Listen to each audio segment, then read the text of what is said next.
Welcome in to a Monday edition of the Jordy Culotta Show, driven and powered by Go Chevrolet, just like we are every single day. Shout out to the crew over at Go Chevrolet. Happy belated Easter to all of you out there. Hopefully you enjoyed the holiday as we start off this week. Make sure you hit that like button, share button, comment button if you don't mind starting your Monday off with us here on the Jordy Culotta Show. We appreciate you doing that. As we said, daily, we're brought to you by Go Chevrolet. True Blue Water, every day bringing you our water, TRUBluewater.com. Our official spice is Papa Earl's, 30% less sodium than the competition. Wherever you shop locally, stop in and pick up Papa Earl's. And our phone line is brought to you by Metropolitan Health Group. Real doctors, real solutions over at Metropolitan Health Group at 8 a.m. this morning. We will talk to Glen West from SI.com, who covers LSU. We'll talk to him about some spring football storylines over the last couple of weeks as the Tigers enter the last week of spring drills. We will also talk to Buzzy Haydel coming up at 8:30 this morning as Buzz will give us the latest on LSU. Tigers drop all three. You hate to see it. Yeah, that was a tough one as LSU was swept by Arkansas over the weekend. The Carpool Queen is here. We weren't swept this weekend. Lizzie is here. Really? Who'd y'all play? Auburn. Makai. Yeah. They were ranked 17, I think. Okay, a nice little bounce back Ole weekend. Miss lost all weekend. So Stewie is back. Positive. More happy of Ole Miss being swept or Mississippi State winning? Ole Miss being swept. Wow. Her hate runs so hot. In this environment, yes, just because we're not. Well, I mean, we played some pretty great baseball this weekend. It was weird, I will say that. But definitely always happy when Ole Miss loses. Damn. Y'all so you have hate the same your rival? Hate for Alabama? No. I mean, I don't know why. But there are people here that are. What do you mean, no? I spent my Easter in Tuscaloosa. I ate my Easter You're meal in Tuscaloosa. Tuscaloosa. I actually love the place. Yeah, my way back from Nashville. You went to Tuscaloosa? I stopped in and ate Dreamland Barbecue on the way back. That's amazing. He goes out of his way. I was like, wait, what do you mean Tuscaloosa? Did you have to go through Tuscaloosa to get home? Yeah. Oh, you did? You had to? Uh-huh. Jeez, I didn't realize that, I guess. I didn't realize that was. I don't know if you have to. the I think he made a pit stop. You don't just do This is not 55? right. Like. 50? No, 55 runs through Memphis. I know, and then up there somewhere? Okay. Interesting. Well, I mean, we stopped in Birmingham. We cut the drive up. Okay. On the way there. Okay. And stopped in Birmingham. But I mean, I don't think that there was any other route. I don't know. I don't know. I just didn't picture it that way. But we spent the weekend in Nashville. It was fantastic. Shout out to my guy Tom Granning, who was very helpful. Sent us over a couple of gas cards for the road trip. But it was a beautiful weekend in Nashville. Hopefully everybody had a good Easter weekend. How was it? The weather was fantastic. He is risen. He got out the cave, dude. Absolutely, every year. Snuck through the back door, the front door. Who ran to go get him? Who was it? Mary. It was a man. Oh. That was like the first one. Wait, who ran to go Stewie's? Do you know?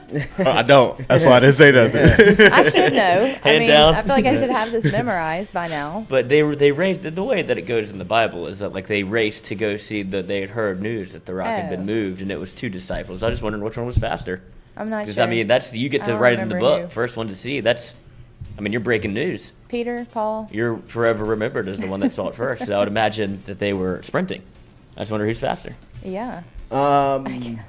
Make sure to hit that story. like button and share button. You all right over there? Yeah. Still wasted from the weekend? Yes. Yes. The morning drive always gets me from A-Town, dude. Did you go to church yesterday? Is this where this is coming from? This is just old knowledge. Okay. From the 12 years, Do you 16 know years which of guy? Catholic school. No one here knows which guy. Mark be in the Cumby chat. says it's John and Peter. John and Peter raced. Okay. We will talk to Buzzy Haydel about LSU baseball. Does he know? No, I doubt it. No. I doubt it. 2/3 of sports shorts we've had. LSU baseball, yeah, they're kind of starting to come back around. There we go, Little boys. boomerang effect. That's right. Let's get the big guy. 8:30 this morning, then 8 a.m. Too scared. He won't do it. He's too worried about what With the the gauntlet suits, down. Too worried about what the suits are going to say. 8 a.m. we were going to talk to Glen West about some LSU football storylines. If anybody was keeping up with the spring practice reports over the weekend or the spring videos that were popping, Jack did a great job out there. We think. Yeah, it had to be Jack. Process of elimination. It was me. Picking up some of the videos from was the me. weekend as we saw Jack Besh. It was good to see LSU working out in Tiger Stadium. I tell you, somebody who's having a really incredible spring, and we touched on this a little bit last week, but is Malik Neighbors. Malik Neighbors is, I don't know if it's quietly, but he is really becoming one of the top 3 targets on this team. Obviously, with Kayshawn out, who knows what it's going to be looking like when Kayshawn gets back into drills in the summertime. And obviously, he'll be your number 1 wideout. But Malik Neighbors has had an incredible spring where he has really dominated the competition every day. They saw a video on Saturday that Jack had published where Brian Kelly shut down practice after Malik Neighbors was scoring a touchdown on a one-on-one and kind of let the cornerback know about it. I believe it was Jay Ward who he kind of let him know that he had beaten him, and Brian Kelly had shut the practice down and talked about showing up your teammates. That's why he shut the practice down? Oh, he didn't shut the practice down. He just kind of brought the practice, kind of brought them all together. That was when he was yelling out in the middle of the field? Yeah. Yeah, somebody got that. Jack, I guess, got that on video. But it was, it was kind of a good insight of just the difference under Brian Kelly and where LSU has been. That is not Jay Ward. I'm looking at the practice. It looks like number 40, who Malik Neighbors beats and kind of lets him know about it. And Kelly shuts down practice and brings them all together at midfield and kind of lets them know about it. It was one of those moments where if you're looking for the difference between Brian Kelly and the rest of LSU football over the past couple of years, that was a great indicator and example of just kind of what the difference and changes look like from a football standpoint. So if you have not checked out those videos, make sure you hit up our Instagram at Culotta Show and keep up with all of our social media. It's the last week of spring drills down here in Baton Rouge. It'll culminate Saturday with the spring game. So obviously we'll be talking a lot about what we've learned and what the outlook will look like in the offseason and some of the competition battles that we'll be watching throughout the offseason as LSU gets prepared for year 1 under Brian Kelly. The game is Saturday. Yeah, the game is Saturday. What time? The game is Saturday. Do we know? And who's that? Is it open to the public? Yeah, Saturday. Okay. Saturday will be. Have they announced the time of the spring game?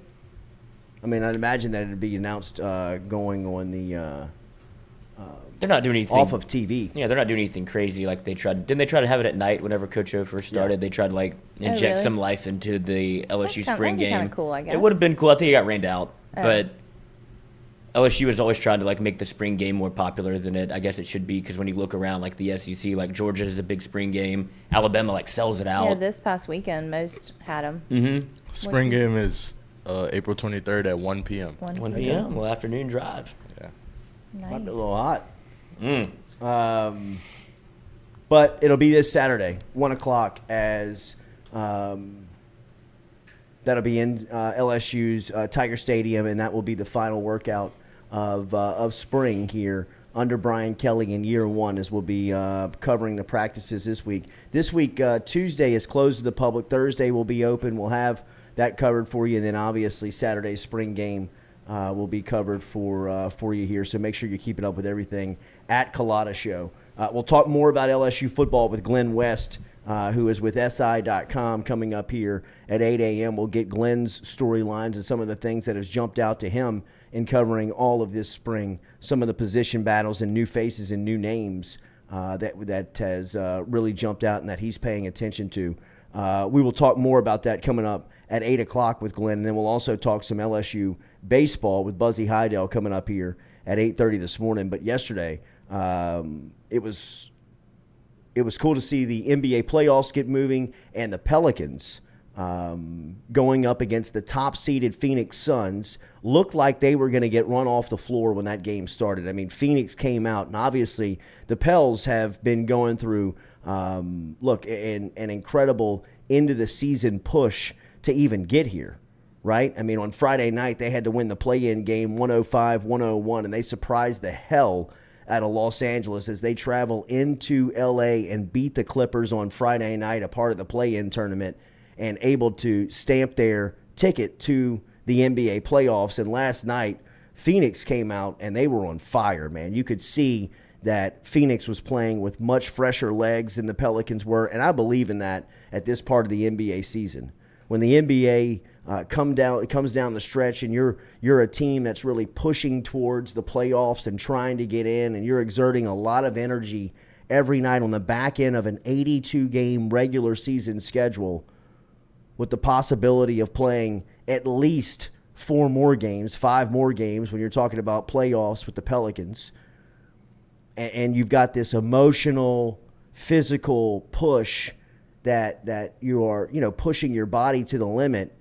A quick turnaround like a Friday to a Sunday as the 8 seed playing the top overall seed in Phoenix, who has had this spot sewn up for weeks, months, it feels like, knowing that they're going to be able to have all this energy in game 1. It looked early on like just simply Phoenix had fresher legs. And it was a slow start for the Pelicans as Phoenix came out and dominated the start of it. But once the game kind of started to settle in, and really it was the third quarter, I thought was the difference, that it made it look to me as if the Pelicans have a chance to win a couple of games in this series. I still believe that Phoenix is going to win the series, and Phoenix is the number 1 overall seed, and at points last night, they really looked like it. But the difference in winning last night's game, if you went to bed at halftime, where Phoenix, I believe they had a 23-point lead at certain points during the first half. Mm-hmm. Blue. I mean, if you went to bed at halftime, you thought, man, this is going to be a blowout. Man, they're going to get run off the floor. And in the third quarter, the Pelicans really found something that started to aggravate and annoy and really showed that it was tough for Phoenix to defend. And really, it was just getting out and running. I mean, Jackson Hayes, I thought, was kind of the difference in the first half and the second half in the style of play. I mean, they out-rebounded Phoenix last night. They got out, they started running, they started throwing a couple of lobs. They're really more, their athleticism puts a lot of pressure on Phoenix. Phoenix is a very athletic group as well. But the Pelicans last night looked like they figured something out in the third quarter where, look, Chris Paul had to go nuclear in the fourth quarter. He's so good. Scored 19 points in the fourth quarter. He had 30 overall. I mean, he looked like point god last night. He did. You know what I mean? Like he was toying with the Pelicans, especially in the fourth quarter. Now, the matchups or the lineup of having Valanciunas and Hayes on the floor at the same time is advantage Paul. Because anytime they play pick and pock or pick and roll and they get him matched up on a big, he just runs right by him. And he's got this one-handed layup where he never, the second hand doesn't even touch the ball, and he's got the ball on a string, and he's able to make these shots. He hits that turnaround jump shot, that elbow shot. I mean, he was splashing everything last night in the fourth quarter. But if that's what he has to do every single night, that's going to take a lot of gas out of their tank. They still may be able to get past the Pelicans, but the Pelicans are going to be a problem for them. And I mean, before the series, I would have probably said Phoenix in 5, maybe even Phoenix in 4. After winning or after seeing last night, I believe the Pelicans can win a game or two. Mm-hmm. They may be able to steal one on the road. They'll definitely get one at home, it feels like, with the crowd and knowing what it's going to be and the energy that this team plays with. I just think that they figured some things out last night in the third quarter. Not to say that they're going to win the series. I still don't believe that they can overcome the talent disparity of Phoenix and New Orleans. At times last night, it looked like a 1 versus 8. But then there were also moments when you were like, wow, who is the 1 and who is the 8? Because, I mean, when New Orleans gets out and starts running, and they started to hit shots in the second half, but, I mean, the difference in the style of play from the first half to the second half is if they slow New Orleans down and get them into a half-court set, they're going to destroy the Pelicans. They're going to beat them like they were beating them in the first half last night. But it was obvious that Willie Green and his crew made some adjustments at halftime that said, fellas, get the ball off the glass, get it out to a point guard, get it out to a guard, and let's just run. sprint, get down the floor, make them match up. And Phoenix couldn't keep up. And credit to New Orleans, they were hitting shots. And if they make shots, and that's the beautiful thing about a playoff series, is that now you got practice, now you got a little bit of film to watch, now you got to shoot around, now you got some adjustments that you can make in between games, and you can really find out who's really the good coaches, who's really the good players, who's really going to make the adjustments to be a difference maker in a 5-7 game series, what the NBA provides. That's the beautiful thing about the NBA, in my opinion, is that you're always going to find the best teams in a 5 to 7 game playoff series, because it's tough to line up and beat somebody. You could beat somebody once. Can you beat somebody 3 times, 4 times? The cream usually rises to the top in like the Usually NBA playoffs. does. Like that's why you get the 7-game series and the way that it's formatted. You get to it's almost like a feel them out in the first couple of games to kind of see where they are in the series. And I agree with you, dude. I don't think that if you're a Pelicans fan that you should feel like that you're completely overwhelmed or overmatched. It feels like it could be a 5-6 game series where you get back to the blender, you wonder what the crowd will be like for Chris Paul's return in a playoff format where he goes back to New Orleans and gets that kind of nostalgia going, and you wonder how New Orleans kind of treats him, and I imagine it'd be more of a hat tip than anything. But You think so? Yeah, I don't know why. You don't want to kind of sell it. You don't want to make it bigger than what it is. Right. Right? You want to focus on the basketball game. But I think that the Pelicans do have a chance kind of – that's what you do. You feel them out. You didn't get blown out in a raucous Phoenix Suns, arena that they think that they are the best team in the NBA, I'd imagine. Like, I feel like it's unfinished business a little bit from last year where they thought they could win the whole thing. Phoenix is really good. Real good. That's a really good team. 47-0 in the regular season when they're leading through 3 quarters. They're now 1-0 in the playoffs. They are a really good team. Monty Williams, a hell of a coach. Willie Green, an understudy of Monty Williams. This is kind of the evolution of team, right? What the Pelicans are going through, which is another really disappointing part about Zion not being a part of this push, being a part of this stage of where the Pelicans' growth and development sits, because he should be the centerpiece of this. Gaining this knowledge, this experience, this physical grind in which he can now understand what it takes to get back here. How many times did Jordan tell the stories on The Last Dance of the Pistons being the great mountain that they had to overcome as a franchise to get to the championship circle? And the Pelicans, you got to go through first round struggles like a 1 seed and playing a 37-year-old Chris Paul who can score 19 of his 30 on you in the fourth quarter. And that's really the difference. Suns only won by 11.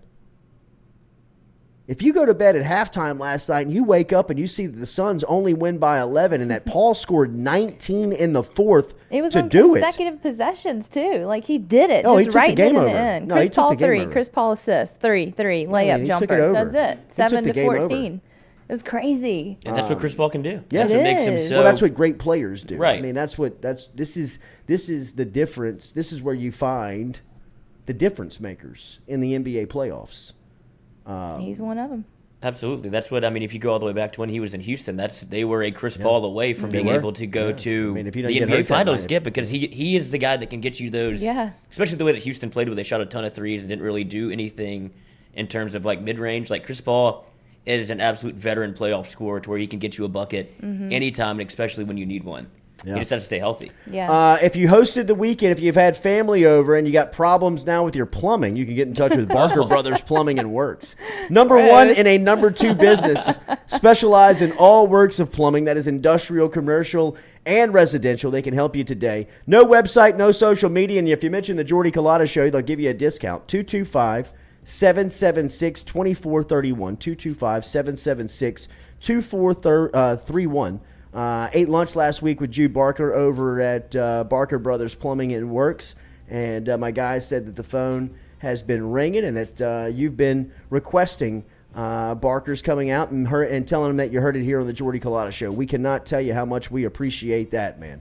Thank you for supporting our sponsors. Make sure you give Barker Brothers Plumbing and Works a call today, 225-776-2431. Anything plumbing that you need done around the house, the business. And remember, they work Baton Rouge. They got 2 trucks in Baton Rouge every single day. They're located in Plaquemine, Louisiana, over there in West Baton Rouge Parish. But they got 2 trucks every day working East Baton Rouge Parish. 225-776-2431. Mention the Jordy Culotta Show and you get a 15% discount on all of the on just the bottom line. There's no service call that comes with that, no maintenance, nothing. If you just mention the show, whatever service that you're getting that day, you'll receive 15% off. All right, so game 2 for the Pelicans and Suns is going to be on Tuesday night. And as it was reported last night that forward Zion Williamson is not expected to play this series. Andrew Lopez did tweet out last night that Pelicans and Zion have a difference in opinion on if he's healthy enough to play following his foot injury. That per our friend Andrew Lopez down at ESPN, who covers the Pelicans for ESPN. Man, I hope this thing does not get uglier, right? I mean, I hope that this thing now can somebody, or at least both sides, can sit down at the table and figure this thing out, because one thing is for certain, the Pelicans are good. They're good. Like, the Pelicans are like legitimately going to be a contender if they can figure some things out. Whatever happens was they need Zion, or they need to be compensated correctly for Zion, because it feels like they are a superstar away from being a real player. Like, they got the coach, they got the pieces, they got a superstar or a guy that you can build around in C.J. McCollum. It feels like you're just kind of missing this big, bold personality player, Zion Williamson, right? I mean, the guy that's sitting on the bench with the $1 million medallion around his neck that's kind of waiting. I mean, that thing, bro. It Looks like a tire. He's working out the entire game. He is just core strength to hold himself up. I'd be like slumped over the whole Doing time. the extra Seriously, work. at least by the third. But hopefully they can figure this stuff out, man. I hated to see that report last night with Andrew Lopez coming out that the sides are kind of, squaring off again. Like, come on. I feel like he's just going to show up and play. And we're not going to know. They're not going to announce it ahead of time. He's going to be on the court and everybody's going to lose. That'd be fine. I mean, look, I don't have to know about it. I But know. if you want to, I mean, just play him. Yeah. That's my And look, prediction. I know that there's chemistry stuff that you got to battle through right now and putting him back in the lineup. And, you just watch this team play. Mm-hmm. And, I mean, it's inarguable. I mean, they're fun to watch. I mean, that third quarter, like I said, when they changed up just kind of the style of how they were playing, I mean, it was just different, man. I mean, it was a different style of an NBA team. It's their youth that pulls you in. It's their ability to kind of not, I don't know if it's not understand or just not get flustered by being down 23 on the road. Yeah. Can you imagine if he comes in for game 3 at the Blender? If he's able to check in, that place would erupt. Oh that my place would go God. absolutely bonkers if he's able to give you anything, just Yeah. momentum at Yeah. some point. Like, that would be an all-time NBA I know. playoff moment for Zion to be able to play in his first game of the year. Yes. In a playoff scenario know, would right? be awesome. It ain't happening, though. I know, but I It like ain't to paint But the it would be picture. awesome. It would be Yeah. It awesome. would be. But I mean, like pieces like Trey Murphy, first round pick. I mean, he to me was another difference maker in the second half last night. Him being on the floor and really the ability for him to knock down shots was the difference. Now, Herb Jones's numbers last night, he only made 2 buckets, and that's going to be the storyline with Herb is that Defense first, dude. Well, dude, not defense first. I mean, like he's like a top 3 defender in the league. I mean, Mikal Bridges was on the floor last night, and he's probably going to be the defensive player of the year. And, I mean, there's not a big difference between those two cats in the way that they defend. They called a foul on him at the end of, I believe, the first quarter on a shot on Booker where Booker was trying to draw the foul on him, or it may have been somebody else for the Suns. But his the discipline of staying down, staying straight up. I mean, in the NBA, it's just tough to find. It's tough to find somebody who wants to commit to that side of the ball and dedicate the game to it like he does. They just hit on pieces like that. 2 rookies.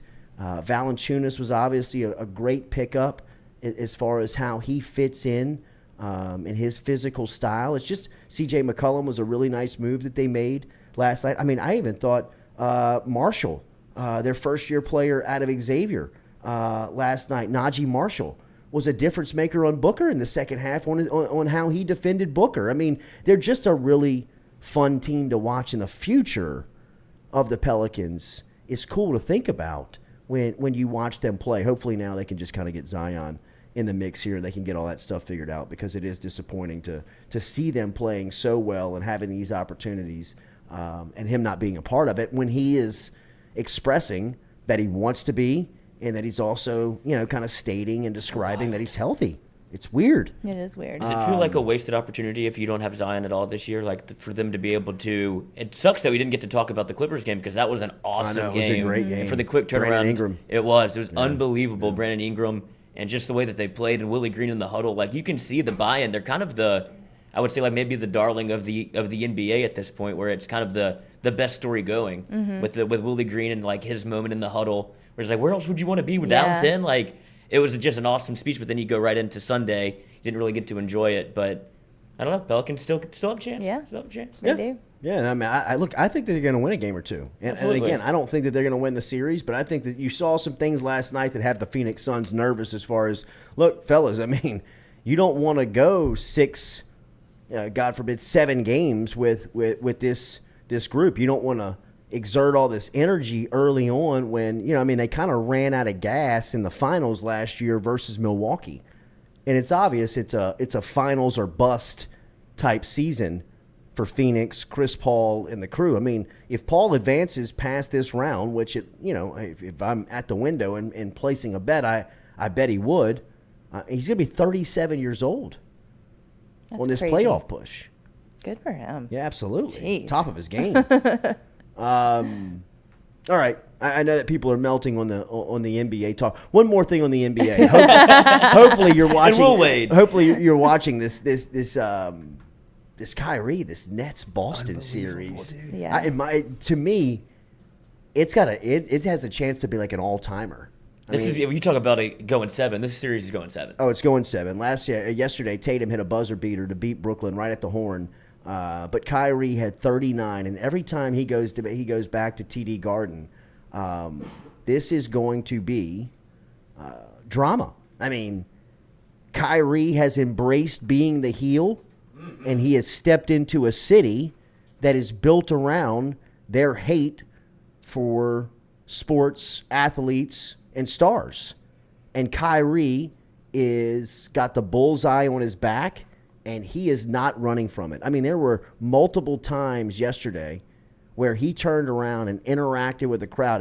A couple of times he flipped him off. The bird. He flipped a bird to one of them, and then he turned around, he double birded, and then he double birded him Katie's behind more the head. I was like, And then he turned Rocking around back and and told him forth. shut the bleep up after somebody was talking to him. Mm-hmm. He was walking into the locker room after the game and somebody's screaming at him, Kyrie, you suck. And he's like, shut the bleep up. He's like, He told him to SSD. Yeah. But I mean, it's a lot of that city, that player, they're embracing the hate for one another. Kyrie was asked about it yesterday in the post game. I mean, he kind of cut the reporter off, said, no, F that. These are the playoffs, and I'm giving them the energy that they're giving me. So, I mean, this thing's it feels like it's going 7, and it's only going to get more dramatic.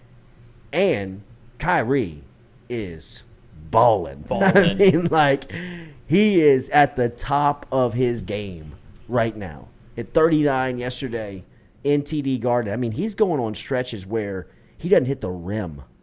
He's not missing. He's hitting the center of the net on every shot he shoots. It doesn't matter if it's a floater. It doesn't matter if it's a set shot, a 3-point shot. I mean, he is scoring however he wants to score right now, and Boston absolutely hates him, and he's embracing it. It's fun to watch. he said, we're the ones expected to be docile and be humble, take a humble approach. F that. It's the playoffs. Yeah. Just I let it love fly. it. He's not taking anymore. No, and look, I love I love his demeanor. Yeah. I love his Absolutely. acceptance of it. I mean, do too. he had a relationship with the city. I say he had a relationship with the city. He played for the Celtics, so there is some background there. And I have not always been the biggest Kyrie fan, or not even really kind of like paid a lot of attention to Kyrie and some of his antics. Well, he's just all over the place. Yeah, It's hard I to put mean- your yeah, I finger mean, on the him. flat because earth, he's I a flat mean, earther. it's just- He's in Ramadan right now. I didn't know he was doing that. Right. He's just all over the map, which, he's sampling everything that life has to offer. Saging the court. But I kind of love Love him. it. Yeah, I- I do too. I- Do you know do. who hates him is Jack. Yeah, Oh, I Jack bet. does. Oh God, I'm he was sure. blowing up Jack the does. group Celtics fan. text. Yes, he was just like saying some harsh Yeah, things. bet. Yeah, right. I mean, and I think that the NBA behind like the executive doors have to love Kyrie. Oh, this Have is to- moving the needle. Oh, it's absolutely. I Yes. mean, it's bringing people in that haven't paid attention to, and it feels a little Pistons Bulls esque. It feels almost like you're starting to bud that type. And KD's in there as well. You know what I mean? He's not running from it. So Don't I talk mean, his shit. it's But fun that's to what made watch, me wanted man. to ask you is like what. It seems like the Kyrie versus Boston thing is becoming one of those storylines that you'll remember for the NBA for a while. Like almost, I would compare it to like Reggie and the Knicks. Like whenever Yeah. it becomes player versus city, Yeah. as opposed to player versus team. So I was wondering if there's any other ones that you might have known about or like in history that you would think of all-time matchups like this that seems to be brewing in Boston and Kyrie. You know, those Heat Knicks series back in the day had like a lot of hate to them, like Larry Johnson and Alonzo Mourning and those teams. Like, I mean, like Jeff Van Gundy and the fight in the Madison Square Garden where he's swinging from Alonzo's calf. Holding onto his leg, It was like a yes. mosquito swinging around on his calf down there. Guys. There was a lot of hate in those. In those, I mean, obviously back in the day, like the Magic Bird. Yeah, now that I wouldn't really considering like rivalries, just like one person in particular versus the city, Yeah. because it feels Yeah. like very much like Reggie Miller was against the Knicks. They were Sure. singling out Reggie as opposed to the Pacers. Yeah. And it feels like they're singling out Kyrie as opposed to the Nets. That's a good question.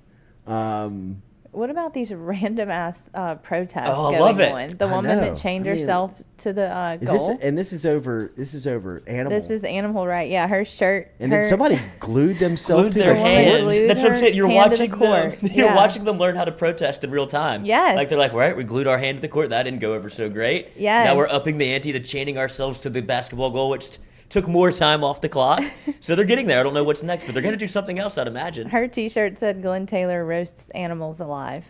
The And woman that's- who chained herself to the Who is Glenn Taylor? net. Is he a coach? I don't know. Yeah, he's a coach, I think. Right? Hold on, this was at the Timberwolves Grizzlies game. Yeah. That was in the second quarter. Which, by the way, Anthony Oh, Edwards. he's part of the ownership group with A-Rod. Mm-hmm. Anthony Edwards. Bro. Baller. Who had him going into Memphis and outshining John Morant in game Oof. one? That was incredible. All right, I know people are losing their mind. We're not talking NBA. Wait, it was about a mass killing of 5.3 million chickens. That's why they are protesting. Choose your platform wisely, folks. Glenn Taylor also owns an Iowa factory egg farm, so that's why Yeah, but see what we're doing here. he roasted chickens. We're talking You're about talking about it. it. Right, and that's what she wanted. That's right. That's exactly what they Is it the want. same woman? No. This Oh, was a okay. different woman at this She's game. got a group. Copycats. Yes. Yeah. All after Glenn Taylor. See the effectiveness. Crazy. All right, remember, we're brought to you by GoFlow IV, G-E-A-U-X, flowiv.com. Get in touch with our friends over there and make sure you tell them that you heard it here on the Jordy Culotta Show, and you'll save 15% on your initial visit over to GoFlow. They got memberships available, 3-month, 6-month, annual memberships. It's Baton Rouge's premier medical spa specializing in IV hydration over there on Jefferson Highway. Easy to find them online at GoFlowIV.com, G-E-A-U-X, flowiv.com. You can stop in today. You can walk in today, but they recommend that you get an appointment before. Easiest way to do that is just by logging online, G-E-A-U-X, flowiv.com, GoFlowIV.com. Big weekend for recruiting in football as LSU was able to scoop up a 4-star safety out of Denton High School over in Texas, a powerhouse of a school in Geyer High School. They pick up 4-star safety Ryan Yates, and this is just after they get the commitment last week from Michael Daugherty, who is out of Georgia.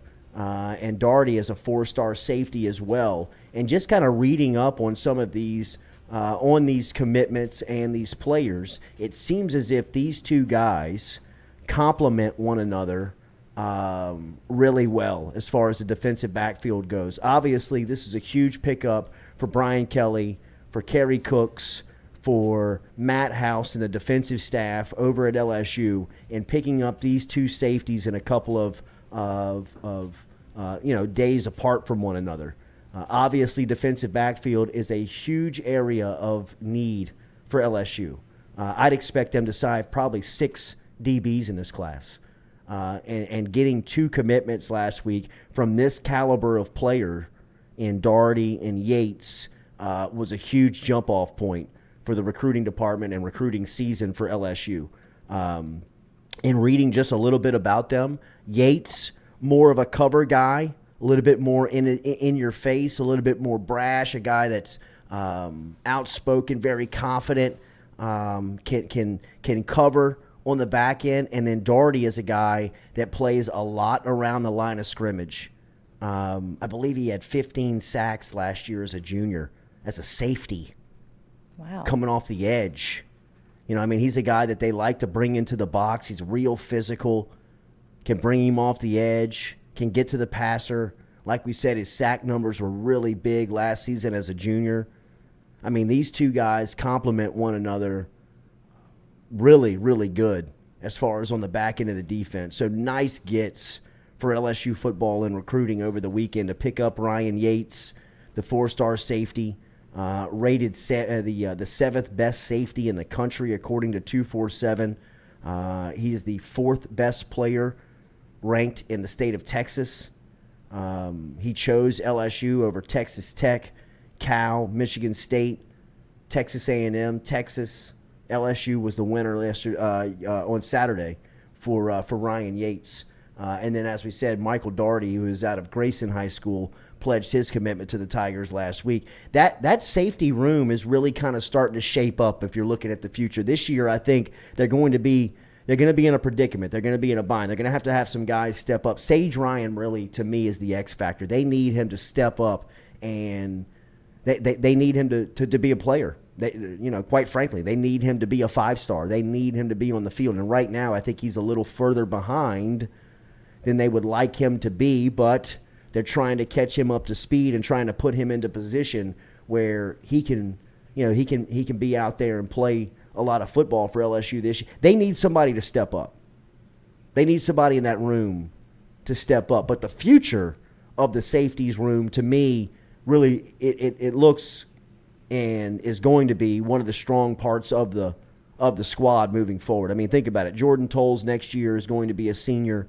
Tolles needs to have a big junior season. He needs to have almost a breakout type year where, you've seen him play in spots. You hadn't really seen him make a lot of plays, but now with playing time so wide open, they need a veteran with a limited experience like he has to step up and just take the position, right? So hopefully Jordan Tolles can step in. Jordan Allen is a guy coming in from Lafayette Christian, another Lafayette Christian signee after you signed Sage Ryan last season out of Trev Falk School in Southwest Louisiana.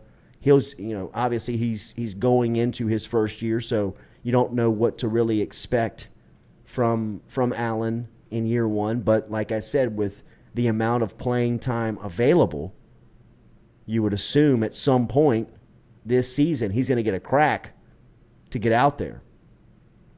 And then Makai Williams Gardner, who transferred over from UL, he's going into his junior season, but he's got an extra year of eligibility. He could come back if he wanted to, and that would provide some real experience into that safety room as well. So, look, I think that picking up these two guys over the last week is huge for the future of the spot. Immediately, the safety position is a cause of concern, I think, for where LSU is at right now. They need somebody to step up. They need somebody to step in and be the guy.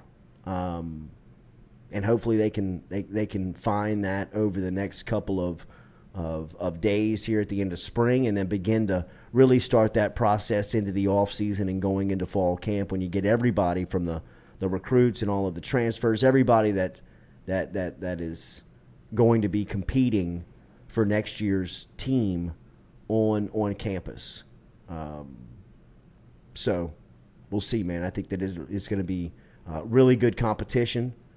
I think it'll be a competitive spot, but I think that the future of the position after the last couple of days and what it's looked like in recruiting leave you feeling really good. We'll talk to Glen West coming up here. In fact, if you have any questions around LSU football going in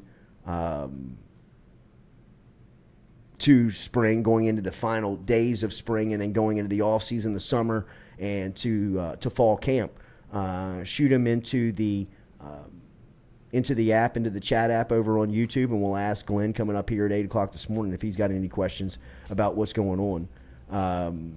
We've got some people talking about Sage Ryan. Look, Sage Ryan is he's shown flashes from what I have gathered, and from some of the time while he's been out there.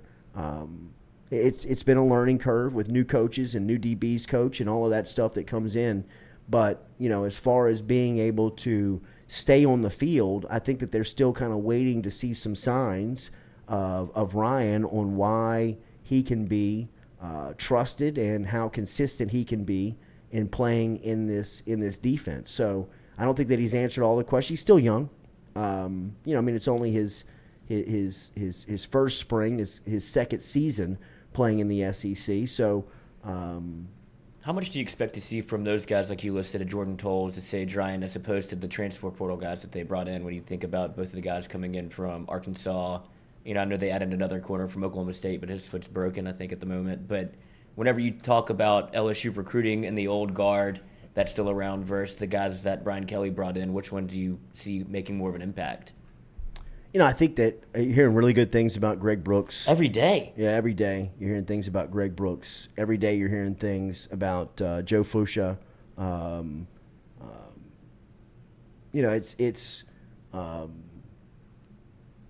think that everybody's going to have to play back there at some point in this SEC schedule. You know what I mean? At some point, when you think late October, early November schedule, I mean, it's going to take everybody the depth at that position. And I think that's what makes the coaching staff a little nervous right now is the numbers are a little thin, and you don't have a lot of trust in guys. A lot of times that you see some of these guys, and actually going to be the first time. It'll be the first time you see them in a highly competitive environment. And for a coach, I mean, that's a nerve-wracking couple of sequences of just having to sit and watch and wonder, is this stage too big? Are the lights too bright? I think at some point, I think Matthew Langlois is going to play. And look, I've heard some really good stuff on Langlois. As a guy he'll be on every special teams unit. He's going to be a guy that we're talking about late in October, early November, when you need a guy to step up and play. Ole Miss, Texas A&M, Alabama, those parts of your schedule. Langlois probably going to be available, or he could be a guy that at that time gets a chance. I just think that it's going to take everybody, man. I really do. I think that the numbers and there's so many unproven products in that room right now that it's so wide open. It's a true position group you're asking Jay Ward, your best player, to cross train at certain spots because of the limited numbers that you have. I mean, I don't know if Ward's going to be your nickel, if he's going to be a corner, if he's going to be a safety. I mean, I just know he's going to be on the field. I'd expect that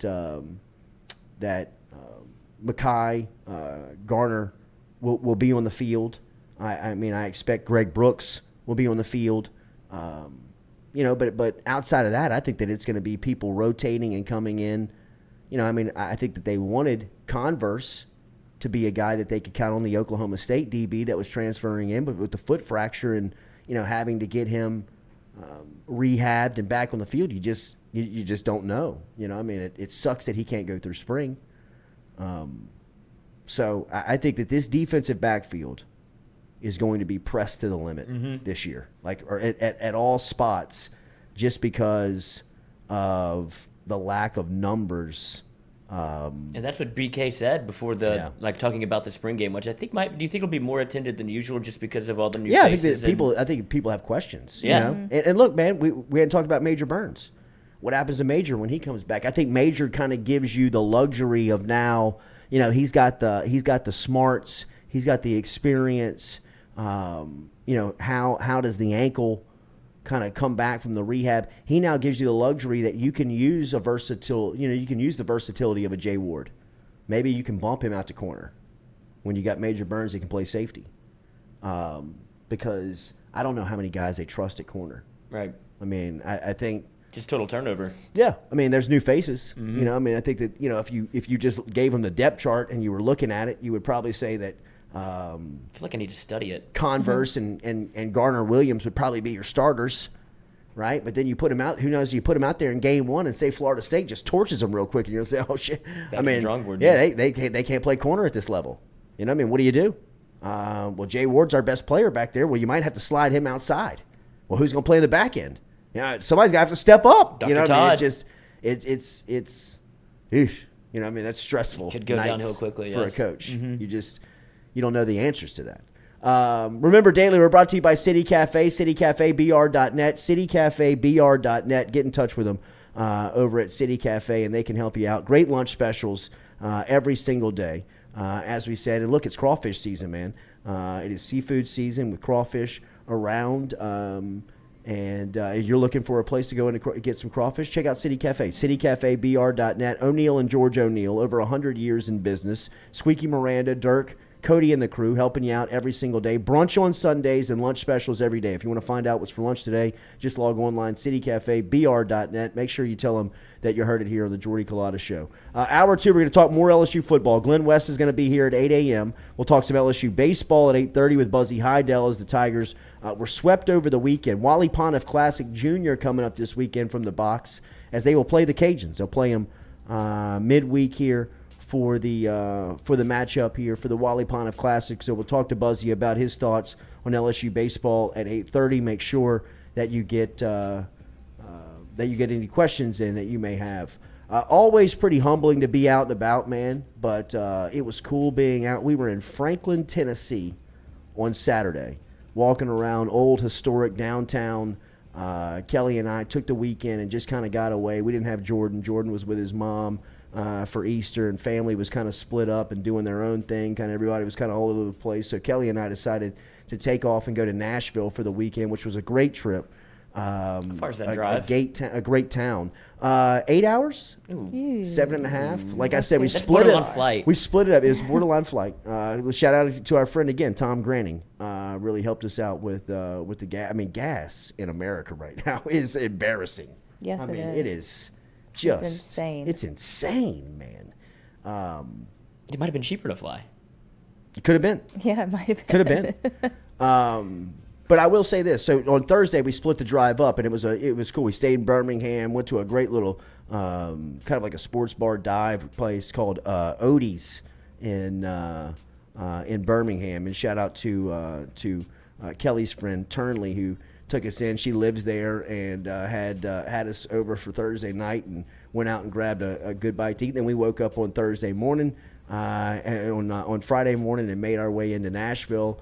And went on Broad Street and kind of did the downtown thing on Friday. We put a bunch into like a short time, like ate a bunch of y'all did. good Y'all did it all. stuff. I was telling her, I was like, y'all are hitting like every spot. I we need hit like it, notes bro. Well, from I mean, this. first Caught up off, on some emails, some I Twitters. fell ass backwards into a great Airbnb. Oh, nice. Great, like in the middle of it. You know what I Really? mean? We were in the middle of it, and it was just a perfect like one bedroom, one bed. Like you're not meant to anything. stay here. Yeah, You know yeah. what I mean? Like So you just could get walk out everywhere from We're that? So like I mean, Belmont. First off, Belmont University is in Nashville, and Vanderbilt. They're about 4 blocks from one another, Really? and our place was in the middle of both universities. So we're kind of in the middle of people are buzzing around us. I mean, people are moving. Vanderbilt you know what I spring mean? game. Yeah. And So on Saturday, on Friday, we're kind of asking people, what should we do? And somebody was like, you should go check out Franklin, Tennessee, which is a suburb of Nashville. It's 25 minutes. One thing cool about it is we did have a car. Yeah. With the drive, Well, so having that's a car true. was a difference maker. Franklin's nice. Really cool town. Yeah. Very, I didn't know. If somebody asked me what was your biggest surprise of the trip, it would be like the history. Yeah. That we saw in Nashville and places like Franklin. Yeah. But the more you read about it, the more it makes. It's very Civil War centric, right? Like all these war type historical sites. And we're walking around in downtown Franklin, Tennessee, and just kind of taking all the sights in and kind of seeing different things. And guy says Jordy Culotta from the Jordy Culotta Show. Chris Crosby is his name. Says he's an avid listener to the show, loves what we're doing. Oh, how nice. And said he had heard that I said last week that I was coming up to Nashville, and he was like, I wanted to, kind of look out for you or send you a message and tell you some of the things to do. He said, but I was up here in Franklin, so I didn't know if you were going to make it here. But now that you're here, you ought to check out X, Y, and Z. You ought to check out this spot, that spot. But always very cool and humbling to get out, even locally, right? And have people recognize that they listen to the show. But it was truly, Kelly and I kind of like stopped and kind of looked at each other and shook our head, just kind of like, wow. It's just a very powerful medium in what we do every day. And just wanted to tell the people out there how much we appreciate it, and the people that reached out and gave us recommendations for the weekend, man. Wes Morton reached out. Chris Crosby, as I said, we saw in downtown Franklin. Jamal Hagel reached out with some recommendations for us to do. Andrew Seaball got us a code to a speakeasy in downtown Nashville. I love that. That you walk into like the hotel, ask the concierge about the Red Door Saloon that's around the corner. I need the code to get in. And like they give you the code, you walk into a speakeasy. Did you feel like you were doing very speakeasy things? Where you're like out, like kind of on felt, the edge? You're like, I don't even know if this is real or not. The coolest part about the trip was that I felt like a local. Oh, really? Like it felt like I didn't feel like we were doing like now on Friday when we got there, we went down Tourist Road, like Broad Street, and saw like the Kid Rock bar, the Jason Aldean's, which our guy, rooftop? Mike Jones, rooftops everywhere. Kids. Yeah, dude. Just the climate's great. You know what I mean? It's great weather. I mean, it was 73 degrees, 75 degrees the entire time with a light breeze. I mean, it was built for rooftop bars. Bachelorette parties everywhere. Yeah. Everywhere. To me, what Nashville was that it reminded me of, and we were walking around the city on Saturday night, and this is when I told Kelly, to me it is a much cleaner and a much more prideful New York City. Like there are options to do just about anything. I can't believe there's not an NBA team in that town. I mean, there are so many people and so much commerce and so much stuff going on. I mean, you can go get a meal at 1 o'clock in the morning if you want. I mean, like there's just walking down the street, there's just this little hole in the wall bar that's kind of bumping. You know what I mean? Like they got people in it. I mean, it's not live music everywhere. It's not New Orleans where it feels different and there's a different culture. It feels New York City where you have a ton of options and there's just people everywhere. I mean, there is people it's almost like a SEC, ACC, Big Ten melting pot where people after they graduate flood in. It's a very young, you know what I mean? It's a very affluent. It's a very, I don't know. You just like on Saturday we rented bike. It definitely is. It definitely is. The secret is out. And that's now what it's very expensive. Everything is. It's big city feel. Right. It's New York City. It feels like New York. And then I was just kind of reading some of the stuff on Nashville. Right now, Nashville is the hottest real estate in the country, and they are promoting themselves as the fastest growing city in the world. Jesus. Right now. That's serious. And I'm telling you, That stinks for everywhere the you look, locals. it does. And you could kind of get the feel that, I mean, Get out that of the my secret city. is out. Yeah. You know? The same thing happened to Austin. We were talking pre-show, like what we compared it to, and I was like, it has a little bit of an Austin feel, and just the sense of it's the trend right now. The same thing happened to, it was like 8 years ago, whenever it's like, man, you know what's pretty cool is Austin. Yeah. And then everybody and their Right. mother started to go to Austin. That's right. And I think Nashville is in that same, like, the let out's out. It is. No longer a speakeasy. Yeah. But it's a great town, man. Yeah. I know that you have plans to go. Yeah, Cooper's in a travel lacrosse sports deal. team I mean, this June, so we're going to go there. Travel across. I've been a couple of times for a bachelorette party and then a Dave Matthews concert, but that was in college, and I don't really remember. I mean, the last time I went was 2006. I went with baby. I went with the Final Four team, 06. Yeah. They played the SEC tournament in the downtown arena in Nashville, and we went with the team. So, I mean, it was very regimented. It was very, this is where you're eating. This is what time you need to be at the hotel. I mean, that wasn't an opportunity to kind of bounce around the city. Yes, it wasn't an opportunity to vacation and to see it's a college Nashville. town, too. It so is. it's got that, Vanderbilt. Plus, tons of people, I had tons of friends there that went to state that came from Franklin in that area. And Ole Miss and state people always go back, and stay in Nashville. It's just close enough in a big city that people go there. So always tons of young people. Yeah, I mean, a lot of young vibes, and especially like I said, where we were staying. We were staying. You could have thrown a rock to Belmont. You could have thrown a rock to Vanderbilt. How'd y'all find that? I just went on Airbnb.com Okay. and just kind of you know what I When mean? did you Like, start looking? On the way? Click. On Were the you drive? driving? You know what I mean? No. Okay, because I could see that 100%. No, but I mean, it wasn't. I mean, it wasn't Kelly, we Wednesday. don't have a place You know to what I mean? stay It was Friday. But I mean, the trip. That was the beautiful thing about the trip. I mean, we kind of looked up a week ago today, Monday or Tuesday. We're kind of like, man, we don't have Jay. You know, our families are kind of, some are going to Mandeville, some are coming here. Like, let's go do something. Like, where can we go? And we were like, okay, let's go to Nashville. And so, just kind of logged on to Airbnb. And then a friend of mine, shout out to Will Stelly, lives in Nashville. And I was kind of like, yo, bro, what should I stay away from? Like, Right. you know what I mean? Like, where should I go? And he's like, look, if you land here, or here, you're good. And he put me on a great spot. I mean, we ended up, there was a bike rental place a block out of the door. You know what I mean? So, it's a very hilly, geography. So they had the electric bikes. And, I guarantee you we covered what they called the Gulch. Speaking of is Dave Matthews yes, Band. yes. It was very hipster, bro. Very crunchy. Crunchy. But with the Gulch is called their shopping district. And then we went from College Town, we went with all through, which by the way, Belmont's campus. I had no idea. It's nice. I had no idea that Belmont University first was in Nashville. Second, that it was as beautiful. Within 3 blocks of one another, they've got 2 private universities. Yeah, that's Vanderbilt and Belmont. And I'm telling you, the campuses are pristine. I mean, it feels like you're in Washington D.C. It feels like you're in Boston. Yeah, it feels like you're one of feels these like you could break it. academic towns where you're just look at the architecture of these places, man. I mean, and in my opinion, I thought Belmont's campus was more impressive than Vanderbilt's. Really?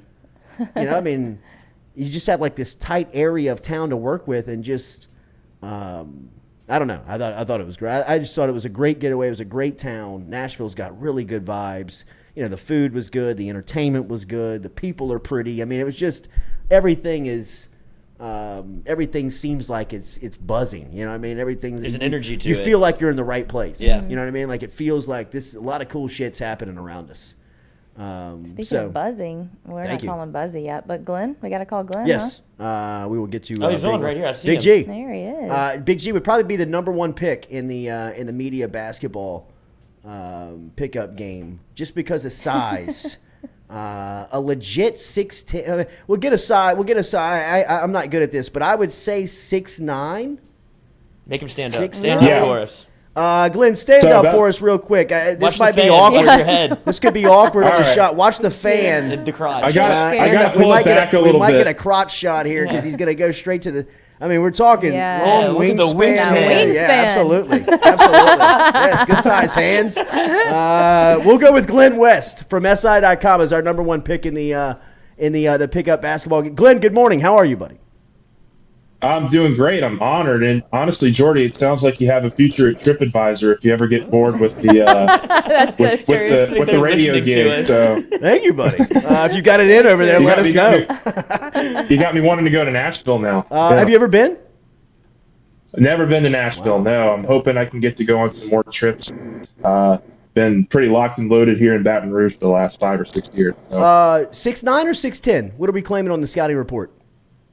6'10", and I'm keeping it at 6'10". Technically, I'm Rico. probably closer to 6'11", Wow. but I've been keeping it at 6'10". So it's too freakishly tall for me. I It wish is I'd very stopped at freakish, 6'6". especially for a short Italian. When you walk up, it is very, Yeah. very intimidating to see him. But I would love to coach the guy for sure. If we got to pick up media game, I got my guy number one pick. Glenn, we're talking about football storylines, and there seems to be a ton. We were talking about the safety position because they picked up 2 commitments over the last week at that spot. Michael Doherty out of Atlanta, and then they picked up Ryan Yates out of the powerhouse in Denton, Texas. Over the weekend. Very much complement one another. One's a really good in coverage in Yates. The other plays well off the edge in Doherty. How do you feel about that group after seeing them a couple of weeks in spring drills and going into the offseason? Yeah, I mean, it's one of the groups that I was really interested in looking at just because we had heard really all off season heading into spring just how thin they were at that cornerback spot. How important it was for them to start building for the future at that spot. And so landing a couple guys in the recruiting class was obviously extremely important. I've been really impressed by a number of the transfers. I was listening to a little bit of what you guys were talking about before I came on.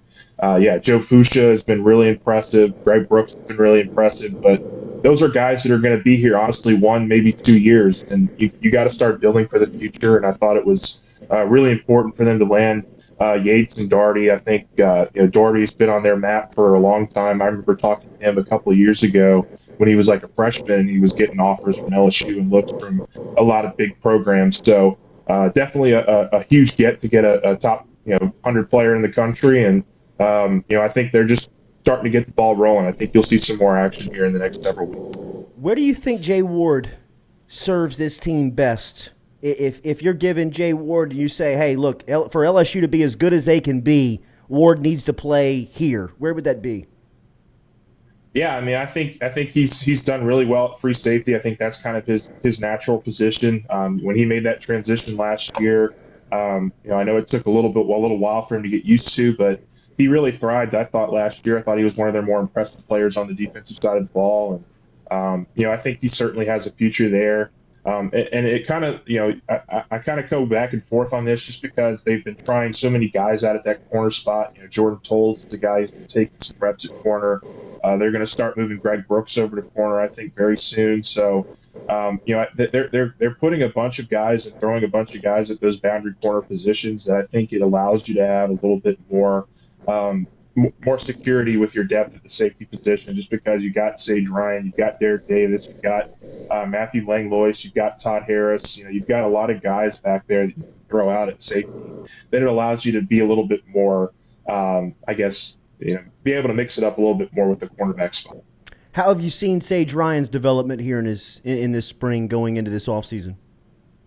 Yeah, he looks good. I mean, he's been running mostly with the second team as a nickel corner. He's been playing a lot behind Greg Brooks, and I think it's important for him to have guys like Brooks and Fuchsia, who have done it at an SEC level for a number of years, come in and be those leaders. Brooks was talking with us last week about how he's just now starting to feel comfortable as a leader with the group, and how he's making his voice heard. And I think that has an impression on young guys like Sage Ryan, who has obviously so much talent, but just not the experience that a lot of these other guys have that they've brought in. So I definitely think you're going to see a lot of Sage Ryan. They're kind of now just entering the phase of spring practice where they're starting to, put up positions and put up players who they feel like are solid and help them at those positions. So we'll get to see a lot of him, I think, at the spring game. You'll see him on second team and possibly get some first team reps as well. But I've been very encouraged by Sage. He's one of the good ones.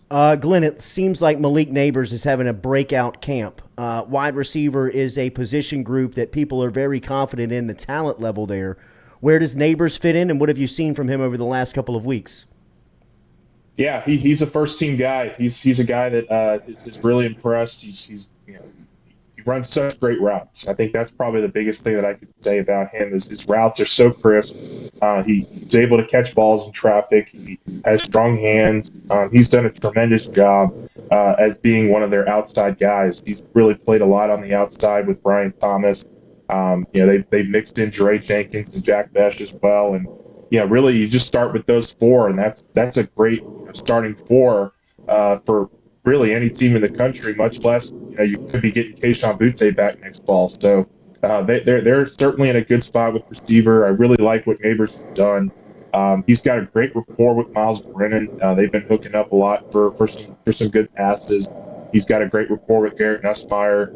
And really, I think the receivers and the quarterbacks have been the standouts so far in terms of just how consistently they're playing. Cordell Music has one for Glenn. Hashtag Ask Glenn inside of the chat. How is Baskerville looking at linebacker? How has Micah Baskerville been looking at that position?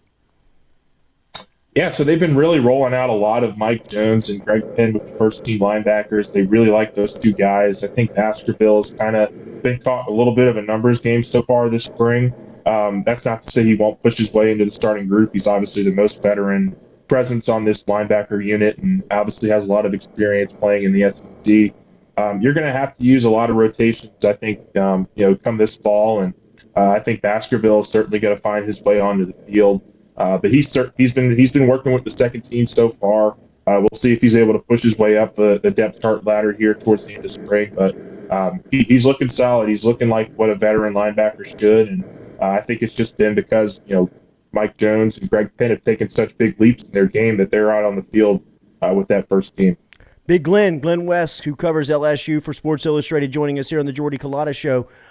Glenn, offensive line was an area of concern for the Tigers the night they pulled out of the bowl game in Houston versus Kansas State. You looked at this offensive line and just wondered, where were the numbers? Where were the names? Who were they going to get to play? How have you seen that position group start to line up here as we come down the last week of spring and knowing what they're going to get in the offseason at that spot? Yeah, so it's going to be a position that they're still looking at in the transfer portal. I think that's very much a box that Brian Kelly wants to get ticked. But there's been some really significant improvements, I think, the really encouraging development. Obviously, when they moved Will Campbell to left tackle a couple weeks ago, that was kind of thought of as a really, really solid move, and he's really impressed this coaching staff with his maturity. They've been playing a lot of Tremont Shorts at left guard, a lot of Charles Turner at center. Cam Wire and Marcus Dumerville are taking up a lot of the right tackle spots, and they've been rotating a number of guys in at guard as well, with Cardell Thomas in that number. So they're still piecing it together. I think they're still trying to find the right rotation. I think that Campbell at left tackle and Charles Turner at center have been probably the most consistent, players that we've seen on the field for the first team. And getting that center position down, I think, is really important. It's obviously going to be really important for whoever's behind center and whoever's getting the calls at quarterback. So, Turner's really seemed to take his game to another level. I really like what they've got with him. And obviously Will Campbell is going to be a superstar in the making. I think I've heard some really great comparisons. And, a couple guys were telling me he looks like a little mini Andrew Whitworth. Just a really mature guy who's really doing a tremendous job. He's really athletic, and he's somebody that I think you can count on from day one just by the way he's performing right now. All right, Glenn, everybody wants to know what you're seeing at quarterback. Obviously, this is a really healthy competition for what LSU has seen over the last couple of years, and it feels like they got three guys that can really play the spot at a high level, and then you've got a guy in Walker Howard who feels like the future of the program. What have you seen from that position, and how do you feel about the competition going into the offseason? Competition's been great. Starting with Miles and Jaden, those are two guys who you got back in Brennan's case from the portal and were able to bring in from Daniels. But look, it's been a really encouraging start for the quarterbacks. I've been really impressed with Miles. He just looks so accurate. He looks so confident back there, and he's hitting a lot of guys. He's spreading the ball out. He's super accurate. He's been hitting, the guys on the numbers on the outside on some of those deep throws, and he just looks like a much more poised, much more confident quarterback, which is kind of what you would hope to see from a 6-year senior. So he's looked really good.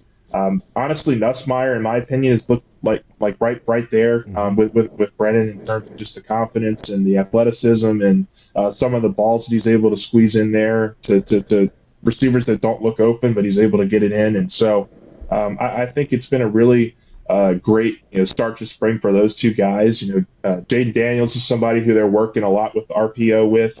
Haven't seen him throw a lot. I mean, he's been doing a lot of these RPO handoffs with running backs and taking the ball himself. And obviously, that's a huge part of this offense. That's what they want their quarterbacks to be able to do. But at the same time, you got to be able to throw the football. And I think that right now they're certainly a little bit more confident in Brennan and Nussmeier in terms of just pure throwing the football. And we'll see obviously how Daniels can pick it up. They still only have about 30% of the offense installed, so there's a lot of time for all these guys to pick it up, and I expect it to be a really, really competitive battle heading into the fall. Would you expect any of them to hit the portal after spring? It's a great question, and just one that I honestly don't know the answer to. I think the biggest thing that we've heard over the last couple of weeks was one of the big takeaways I had from Mike Denbrock's press conference last week was there's an understanding with, I think, all the quarterbacks that this is going to be a competition that goes into the fall. I think they'll probably give them some broad statements on where they are in the pecking order after spring, but this is going to be something that carries into the fall, and so if you look at a guy like Brennan, you're going to be rolling the dice that you're able to secure that spot this fall. And if you don't feel confident in that might be an option for him to get back into the portal. But the way he's looked, the way Nussmeier's looked, and the way Daniels looked, I just think all three of these guys feel really confident that they can earn this job come fall. And so from that perspective, I would say it'd be a tough call if any of them take the transfer portal route this offseason. One more for you on the recruit again. Whenever Brian Kelly was hired, a lot was made of how he was going to recruit. Do you think that there's like a tangible difference in his ability to recruit versus Ed Orgeron? Like, does it feel and look different? Maybe the type of athlete or maybe the person or personality he's going after? I think so. They've been very broad in terms of their search. They've gone East Coast to West Coast, and you've seen that a lot. I think for their first handful of recruits they've committed. Yates is kind of a long, athletic, rangy corner / safety. I think you could play him in the slot. Obviously, Darty is going to be a guy who they think has got superstar potential, and you plucked him out of Georgia. They've been kind of staying in the South region here these last two commitments, but they're certainly dipping their toes into a lot of different places. Obviously, Jamar Cain comes from a Pac-12 background these last couple of years. I think you'll see him out in the California area, certainly. And obviously, a guy like Kerry Cooks, who's been in the Big 12, you'll see him dip his toes in Texas and Oklahoma and really all over the South. So they've done a nice job of bringing in coaches, I think, with some fruitful backgrounds in terms of their recruiting, where they hit their recruits. And so it'll be interesting. I still think it's too early to really get a strong indication of where these guys are in terms of their recruiting style. But they're certainly working hard, and I know that they're hoping for some more lands pretty soon. Glenn, any update on John Emery? That was a picture and an image that really got a lot of people talking and buzzing on Friday. It sucks because of the camp that it looked like he was having. Any update on him, and then how do you feel about the competition at that running back spot? Yeah, so we talked to Kelly on Saturday, and he was very bullish on, it's not a significant injury. Sounds like it was a twisted ankle, a sprained ankle. They think he could be back sometime this week. Get him back before the spring game, potentially get a couple reps in the spring game. So certainly looked like they dodged a huge bullet there. John Emery actually posted to his Twitter or Instagram account that he's all good and that he'll be back sooner than later. So certainly nothing to I think get overblown with the Emery stuff. And look, it opened up a lot of opportunities on Saturday because Corey Kiner also was not on the field for them on Saturday, and Armani Goodwin and Kevontre Bradford had a huge day. They were breaking off some really big runs in 7-on-7, 11-on-11 stuff. So I think that this is going to be a running back room that even Coach Kelly said on Saturday is going to be a by committee thing. They're going to trot out a lot of guys Obviously, they still don't even have Noah Cain on campus yet, and he's going to be, I think, a big fixture in this running back room as well. So until you get all those guys on campus, start to decipher a little bit, I think it's going to be a tough call for Frank Wilson on which one of these guys gets on the field and when. Yep. Okay. But it's a good problem to have. Absolutely. And then we had one more from the chat from the bunker. They said that Chris Hilton was running stadium Saturday. Did you see this or notice this?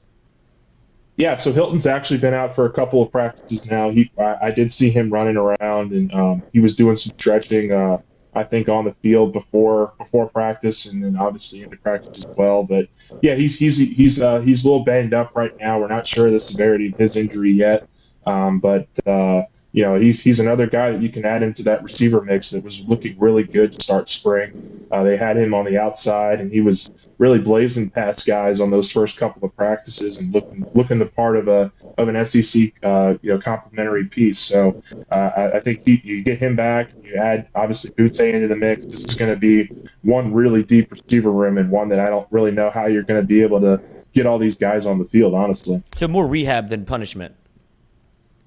Yeah, Okay. I think so. Yeah.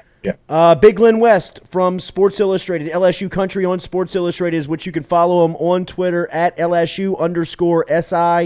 You can also hit Big Glen up on Twitter at Glen West 21. He's got great work. He's following LSU throughout the spring and great stories to report on those after he goes out to the practice field. So make sure and give him a follow and a subscription. Thank you, Glenn. We'll do this again, man. Absolutely. Thanks, guys. I appreciate it. You got it. Yes, There sir. he is. Big fella. G. West checking in this morning as we get the latest on LSU football. An absolute giant amongst the media members. They said he is the first pick. Whatever questions are going around the room, like for media, it's always Glenn first. Could Like, you get it see out him? the way. Yeah, it's here. Absolutely. Up front. Absolutely. He doesn't look like a Glenn to me. He does not look like a Not Glenn. at all. What does a Glenn look like? I don't know, but not Gilbo. that. Gilbo. Oh, Yeah. yes. Get Yeah. him back on the show. That's what I think of with Glenn. You know, Do you not remember this guy. that? Crucified. Yes, I remember that. We It was- lost I was, subscribers that day. Poor bastard walked down from his house, man. Did. Remember our roofer, Steele Henry from Hargrove Roofing. Get in touch with Steele today, 318-229-7266. 318-229-7266. It's the number to get in touch with Steele Henry. Got any roof damage? Got any damage to the roof that you need checked out? Remember, Steele will inspect that for free. He'll jump up on the roof today and let you know if you have any damage or if you need a new roof. He works with all the insurance companies. He's got great experience. Crappy weather through South Louisiana over the last couple of months. If you think you've been affected by it, then let Steele Henry jump on your roof today. 318 Free 1-8. Free one. 318-229-7266. 318-229-7266 for a free inspection. Call Steele Henry today. Know who's on your roof from Hargrove Roofing. That's our guy, Steele Henry. We'll be back with more of the Jordy Culotta Show, driven and powered by Ghost Chevrolet. Proud of Alexandria.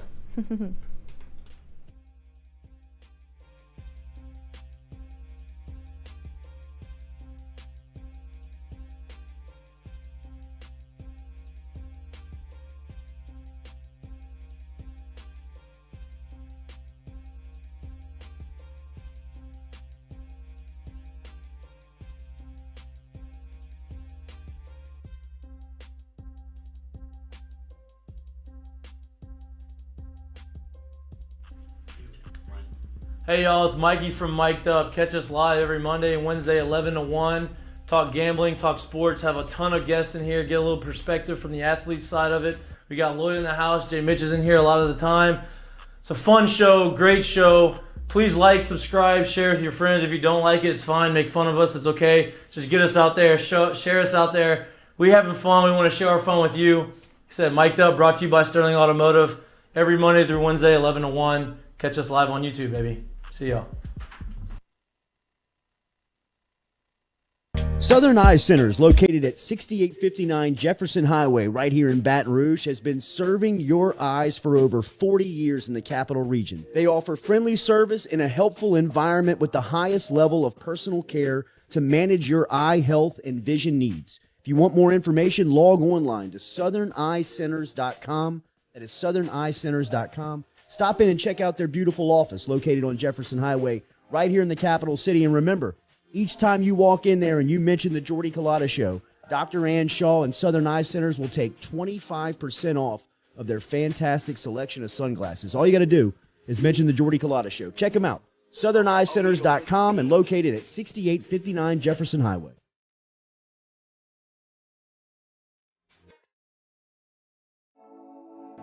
Looking to book a dumpster but no idea how? We've made it quick and easy for you. Check out our website at moralesrolloffs.com. Let Morales Roll-Offs know your desired delivery date and finally, provide your contact details. To make payment, look out for an email invoice with all your booking details. On delivery day, our driver will notify you through text and email that your dumpster is ready and on the way. Now you know how easy and convenient it is. Call Morales Roll-Offs at 225-427-0000 for your dumpster. City Cafe online at citycafebr.net, where good friends meet. Great food and even better service, located in the shopping center behind Rite Aid on the corner of George O'Neill and O'Neill Lane. They cater for parties, big and small. Sundays, they serve a fantastic brunch that starts at 10 a.m. They have daily lunch specials. And remember, you can look at everything online at citycafebr.net. We'll give a shout out to Squeaky Miranda, Cody Miranda, Dirk and the crew, everybody over at City Cafe for their support here at the Jordy Culotta Show. Online, citycafebr.net.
Here to the Jordy Culotta Show, driven and powered by Go Chevrolet. Good stuff from Big Glen West on talking a little spring football as the Tigers are wrapping up spring football this week. NFL draft also coming at you. Speaking of Nashville, I was there one time. Remember that bachelorette party and they didn't know that the NFL draft was happening? And they're like, well, what is all this? Like, lady, they picked it before you did. Yeah, this is the NFL. You talk to Roger. Yeah, right. Take it up Take with the Raj. pink cowboy hat to Franklin. The NFL draft owns Nashville right now.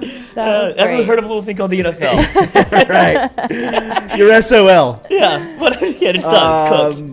All right, so LSU baseball over the weekend. We said we learned a lot about the Tigers as they were taking off to Fayetteville. Arkansas sat top of the West, and LSU was creeping up behind them. They're second in the SEC West, but not quite up to the standard of the Hogs this weekend as they were swept over at Baum Stadium. They had their chances on Friday night. 5-4 losers there was LSU, and it was a really good game back and forth. Mikhail Hilliard, Jacob Berry, the usual suspects, really giving LSU an opportunity there before Arkansas was able to rally and win, and then the Hogs were able to sweep the weekend.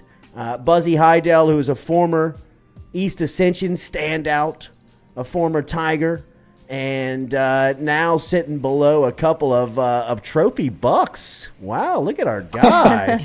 Look at this guy. Look at the background you picked. And then we also got word, wow, make it 3 trophy bucks. This guy. Took out a whole family. Good Lord.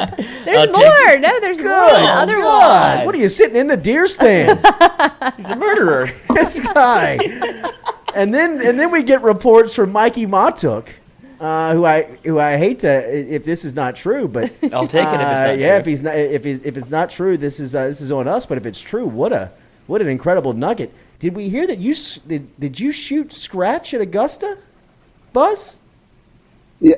Well, it's apparent that you don't listen to Sports Shorts Radio because that's said. Yeah, well, Hey, long-time listener, Buzz. right. Look, that's said like every other minute on that show. Oh, That's like the wow. only content in the spring. No, I did, but that was last year, Jordy. I've got my next round coming up May 23rd at Augusta because I just got back from Augusta last week doing the gallery guard again. So yeah.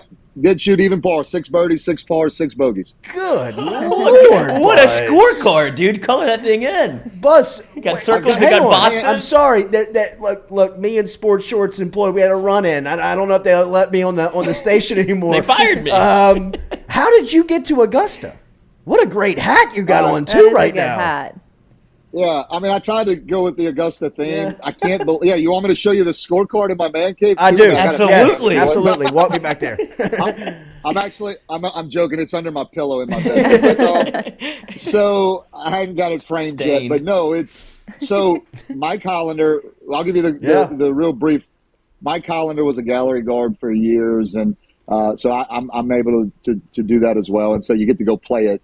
You get to go play it a month later after you do the gallery guard.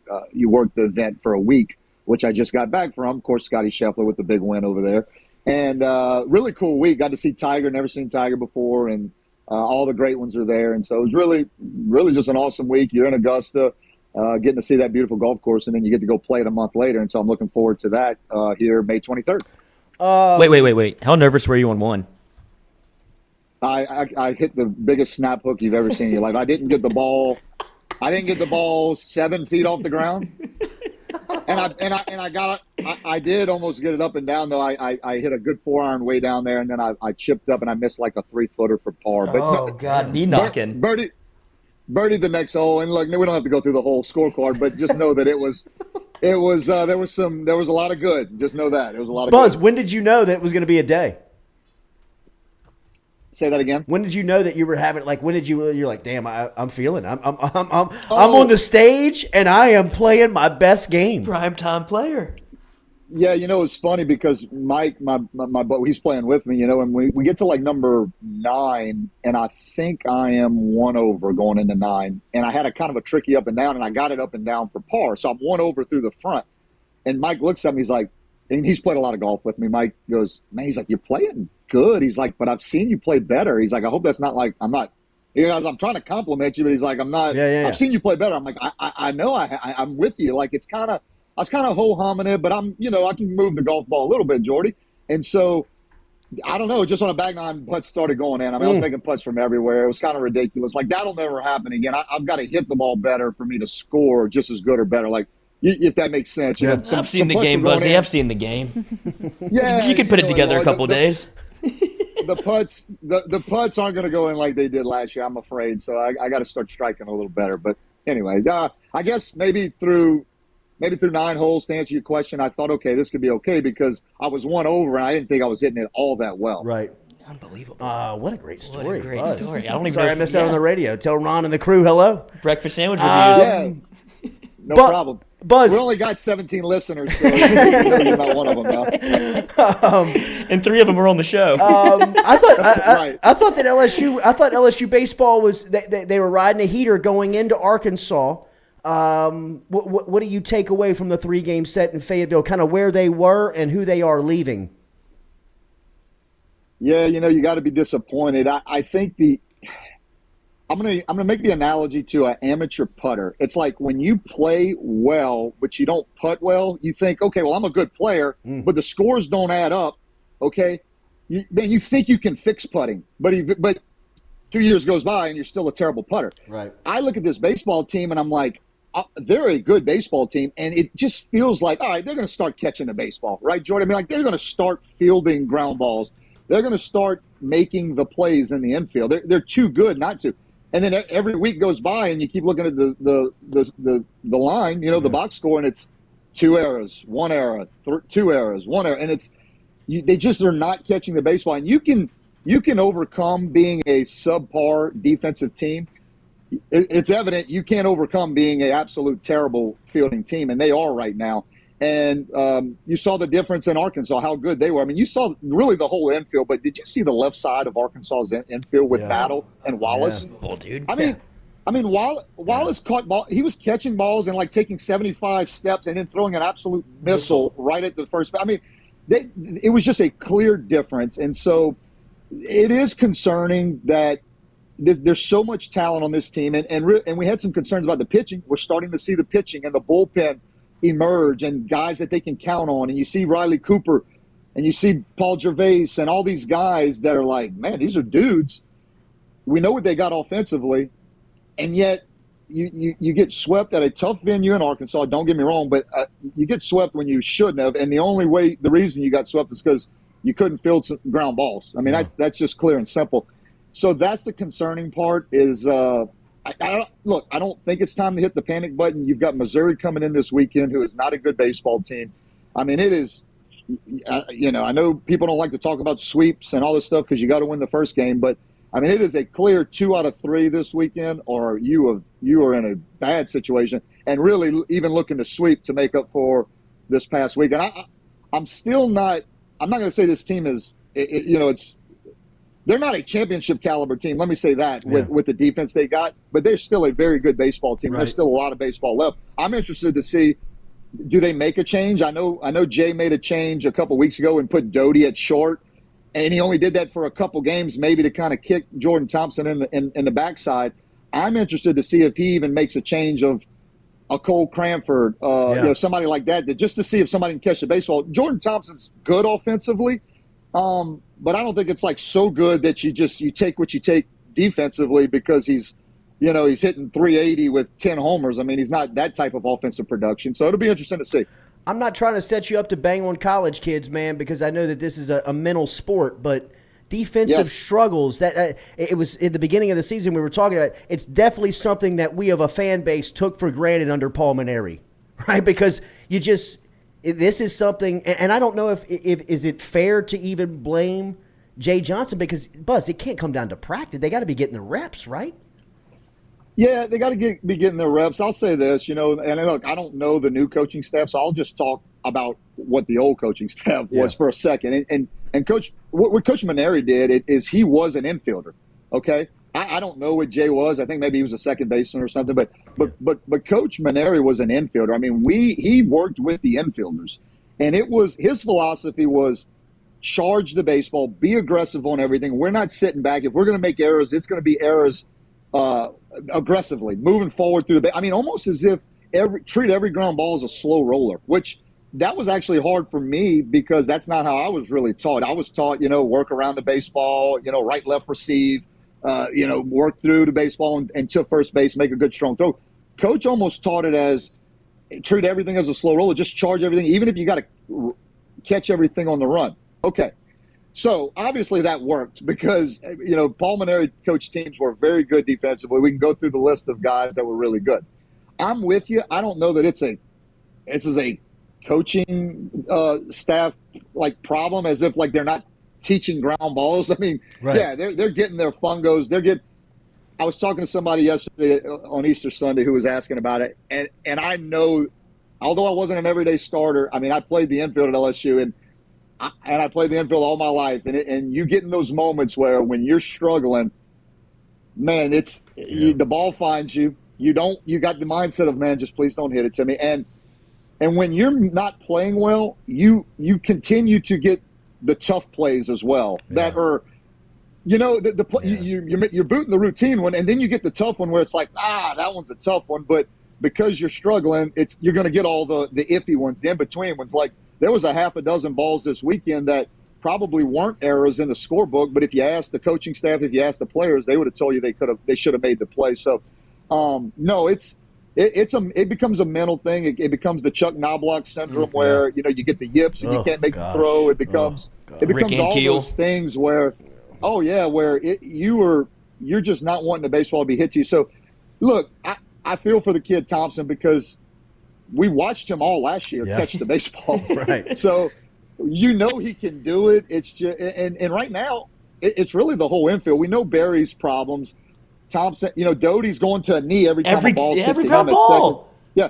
So he's feeling it a little bit. And then look, I mean, Trey Morgan's as good an infielder as this. He's been he's had his moments this year where he hasn't been the electric catch everything that's hit to him type of guy. So it's definitely a mental thing, and hopefully they can overcome it. And like I said, to me, I keep saying they're going to figure this out because but until they do, it's an issue.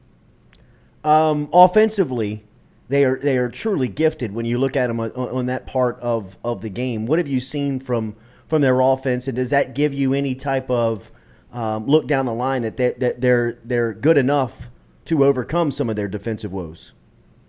Well, it's the old saying, right? Good pitching beats good hitting, and as good as this hitting is, they're hitting almost 300 as a team. I think they're right at 295. They've got 2 guys with double-digit homers and 2 other guys on the cusp of double-digit homers. Offense is not the problem, but you're going to run into Friday guys. You're going to run into SEC guys that you're not going to put 8, 9, 10 runs up on the scoreboard. So, Jordy, to answer the question, no, the offense is not so good. I mean, this isn't the 97 offense where you can give up 5, 6, 7 runs a game and still win the game, easily. They're still college kids and college hitters and amateur hitters that when good pitching is there is going to beat them. So, but no, you love their offense. And I said that you love their offense. You love how their pitching's coming along. If they can just be halfway decent defensively, they are going to be a really good baseball team. And they are a good baseball team. And so that's why this weekend's important. They've got a bad Missouri team coming in and kind of get back on the right side of things and get over 500 in SEC play. And then if it's like any LSU team in the past, I know it's a different coach and all that, but they play their best baseball win end of May, or really middle of May. End of April, I should say, moving into May, and with the NCAA tournament coming up, that's when they play their best baseball. So a lot of baseball ahead of them. But I love the offense. How can you not like the offense when you got those first 4 or 5 hitters who, at any point, I mean, they can lose a baseball over the fence, and they're just so electric, score runs. They do a lot of good things. Yeah. Buzz, I'd like to ask everybody who understands the giant and the beast of what LSU baseball is. You have played in it as a player. You've won national championships there during your time, and then you've continued to be a supporter and somebody who has worked around the program since you have graduated from it. Somebody like Jay Johnson who accepts this job as, an outsider, as I say it and present it in air quotes, not from here, or understanding kind of the culture of LSU baseball. What has been your almost mid-season analysis of him in year one of just managing this monster? Yeah, look, I've met him a couple times. I want to get in to really talk more baseball with him, just get to know the man. You read his resume, Jordy. I mean, he's won everywhere he's been. He's recruited everywhere he's been, and it's not like he's been at. I mean, I know Arizona's a big program, but I mean, it's not like he's been in these crazy places where it's quote unquote easy to recruit and easy to win. But he's everything. He checks all the boxes. All right. I mean, he's got the new school and does all the technology stuff that's with TrackMan and all this video analysis and all these different things that maybe the old school coaches didn't do. He's got that, and it seems like he's kind of got the old school way too of the tough, hard nose, tough play. Guys getting hit all the time in the box. I mean, that's hit by pitches are a part of his offense. So this man knows baseball, and he's a good baseball coach. I think he's starting to. I mean, if I asked him and he was truthful, I think he would tell you, yeah, look, I not necessarily that he thought just offense would win. I mean, he's a baseball guy. He knows you got to pitch and play defense. But I think he would tell you that it's probably a little bit harder than he thought and didn't realize how important the pitching and defense was maybe in this league. Again, that's kind of – you obviously got to pitch and play defense. I mean, It doesn't matter what level of baseball. But I think he would tell you, all right, that we really got to focus more on that because obviously the hitting is part of it. But I think he's managing it well. The toughest part of being the LSU baseball coach is just what you said. It's all the other stuff. I mean, a lot of people can coach baseball. A lot of people know baseball. There's a lot of good baseball minds out there. And when you're at LSU, you get a lot of the best players. It's after you get beat on a tough Friday and you make some decisions and they've got, 15 media people waiting for you, and you got to go do the interview with Bill Franquez, and you got to do that for 56 games. That can wear on you, and that can drain you. And I think that's the tough part about LSU is there's always somebody to answer to, and it's not just your boss. I mean, it's all the other people that you got to answer to, and all the radio shows, and the TJ Rib radio show on Monday, and just all the things that come with it. That becomes very, very difficult to manage. And look, I think Jay Johnson, again, is a heck of a baseball coach. He wouldn't have got the job if he wasn't. His resume speaks for itself. And it's not like this team is at the bottom of the league and this team's going to be good, and they are good. They just got to figure out a few little pieces to the pie. And if you watch Coach Maneri's teams, they kind of did the same thing. Yeah. They would have good weekends. Then they would struggle a little bit, and everybody would hit the panic button. And then he would inevitably make a move or two, or insert somebody in, and somebody would step up that you didn't think was going to step up. And I have no doubt that's probably going to happen with this LSU baseball team here. More annoying on asking you to get gear, Joel Davis or Ronnie Rance?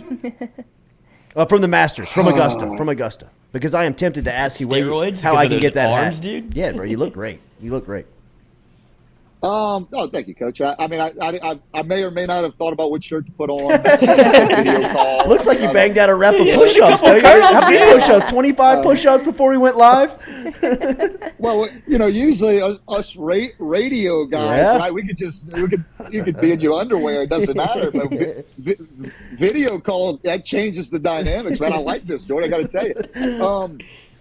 Yeah, Ronnie is not. Yeah, I mean, you gotta put the phone on silent at times. You gotta, I don't want to hit the ignore button because then he knows you ignored. I like to just let it ring through. So maybe he thinks I've missed it accidentally. But did you call? I didn't. Did you? Damn! Look at there. I got 3 missed calls from you, Ron. I didn't even notice. Yeah, look. Yeah, service is bad out there on Amen Corner, Ronnie. Sorry about that. I didn't. Couldn't bring the phone in. I thought I could have swore. Yeah, my bad.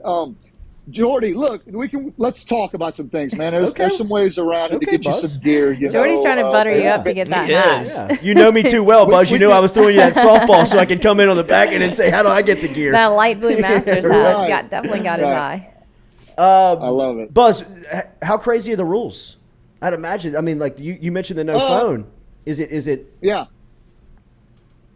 Yeah, no, the no phone is a thing. Have you ever been, Jordy? I have not been. Top of the bucket list. Okay. Top of the bucket list. All right. We'll talk about tickets there, too. Just play your cards. Now we're all in on this conversation. Yeah, Buzzy, come on anytime. Kill your mic, Lloyd. He hates you for the day you hustled him on the course that day. If he can shoot even out there, Coach, you got a chance. Yeah, don't know if you got an insurance guy on your sponsorship here, but maybe we need to work that in there as a trade-off. But listen. Done.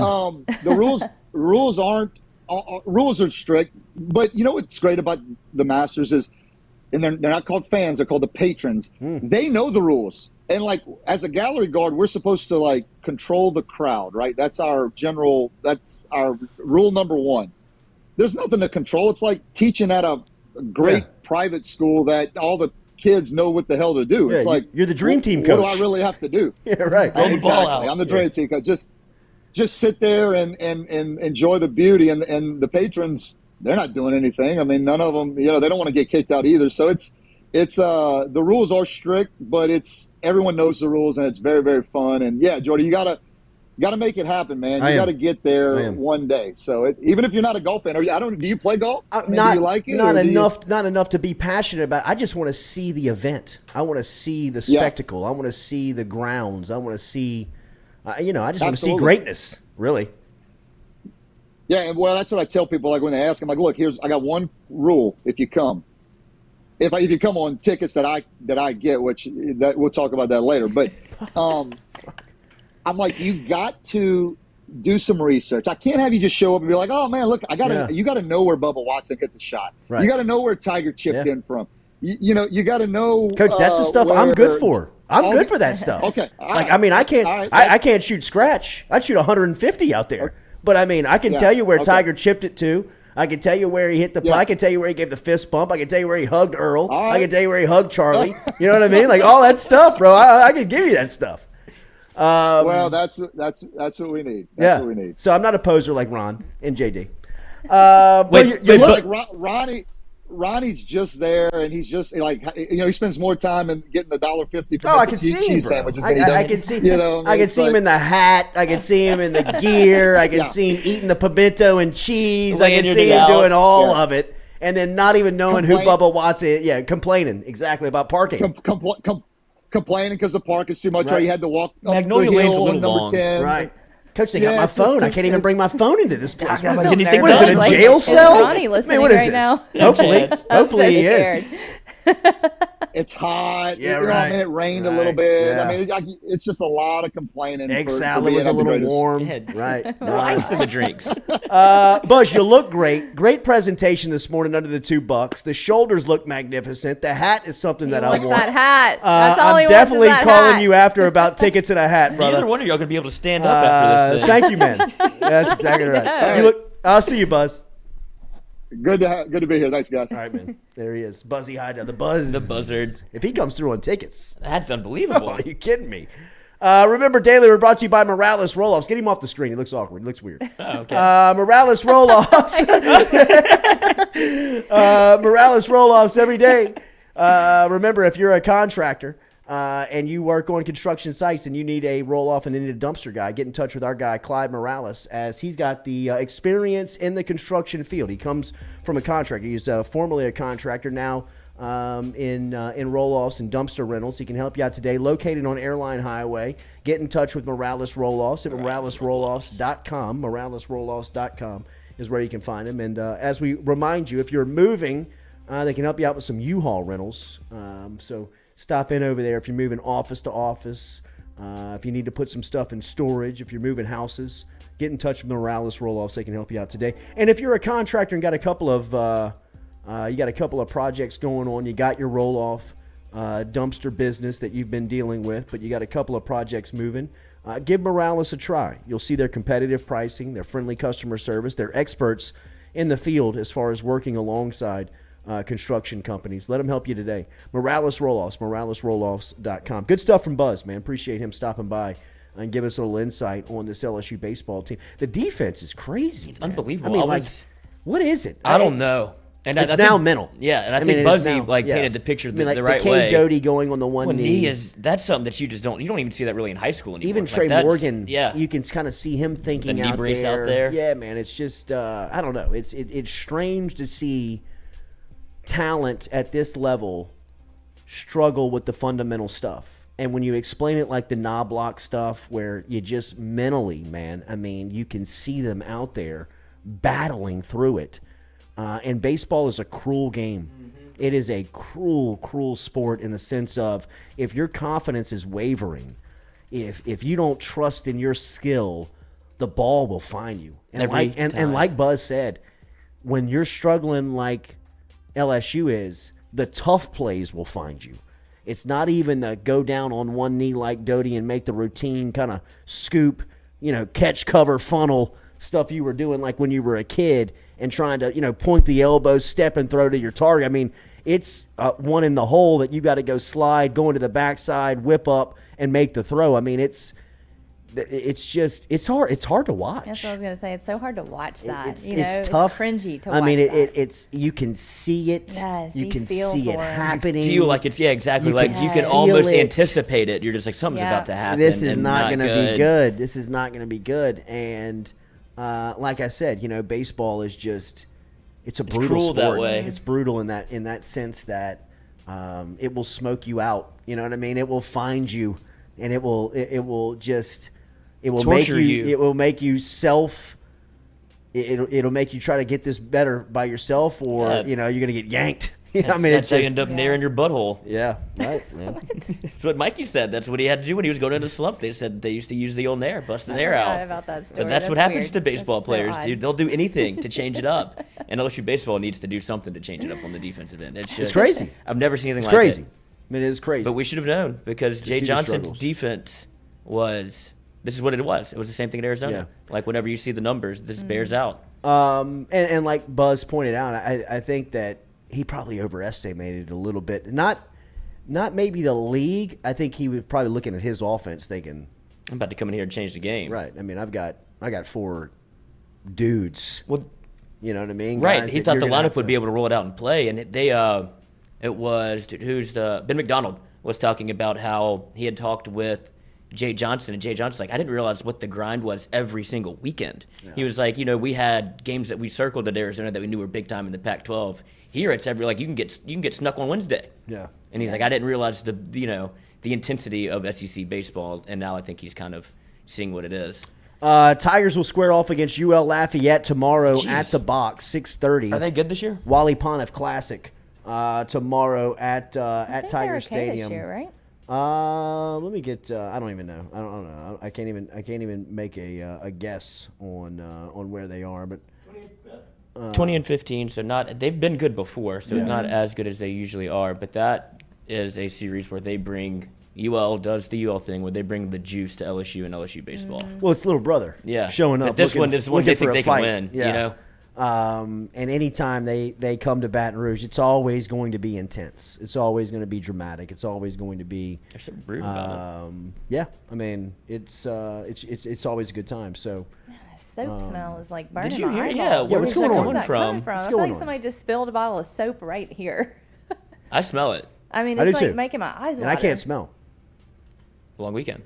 COVID. Oh, what? Yes. It's back. No, You just still- you never came it's a back? hangover. I never. Your smell never got came it back? Ah. So you're just lying to the cooking couple? I can taste. Do they go hand in hand? They do. They do. Smell and taste. Mm-hmm.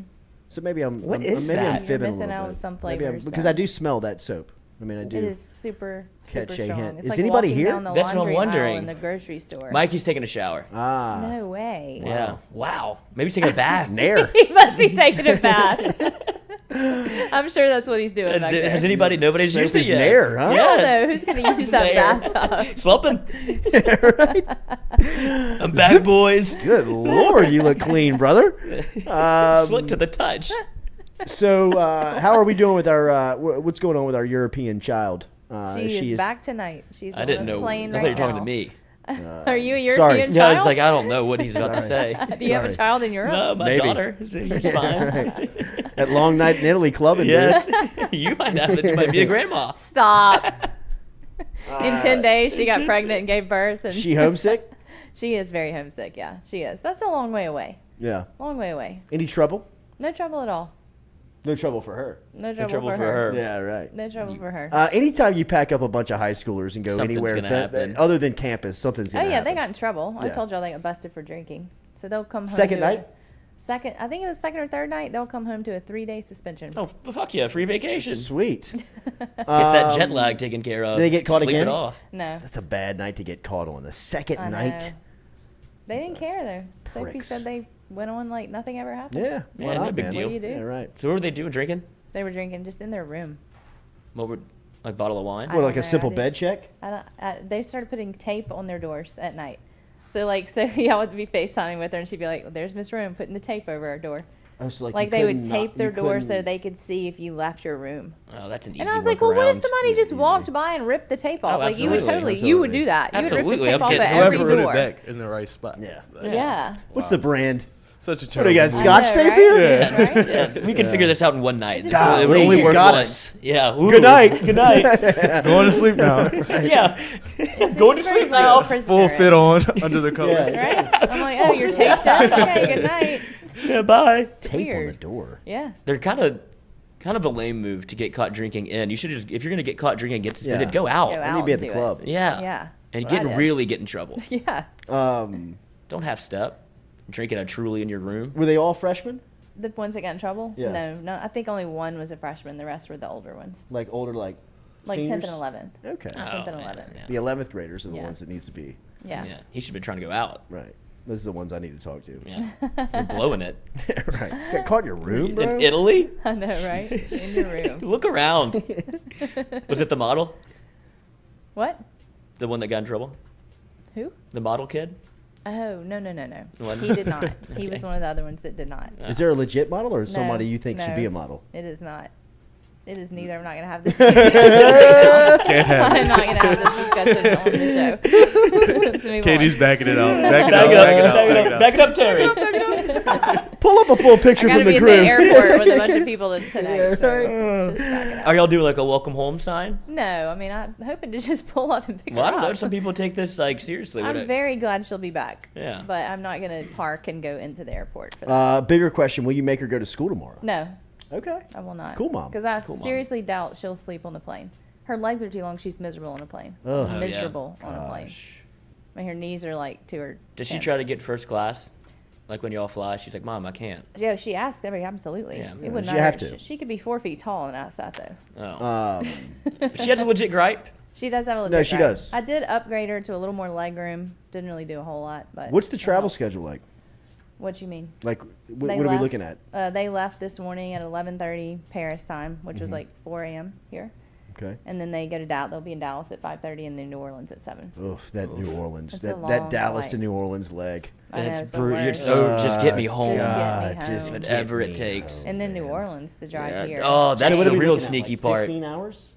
Ooh, no, it should be like 12? total maybe. Yeah, Yeah, with no, I'm layover talking and about, stuff. like, all yeah, day. Yeah, it's an all day thing. All day affair. Hopefully, I'm hoping flights back are usually like so Yeah. empty. I'm hoping she'll have like a row to like lay out on. that and is just the sleep. best. That's what we did when we came back, and I mean it was so empty. My parents were like partying with the flight attendants the whole time.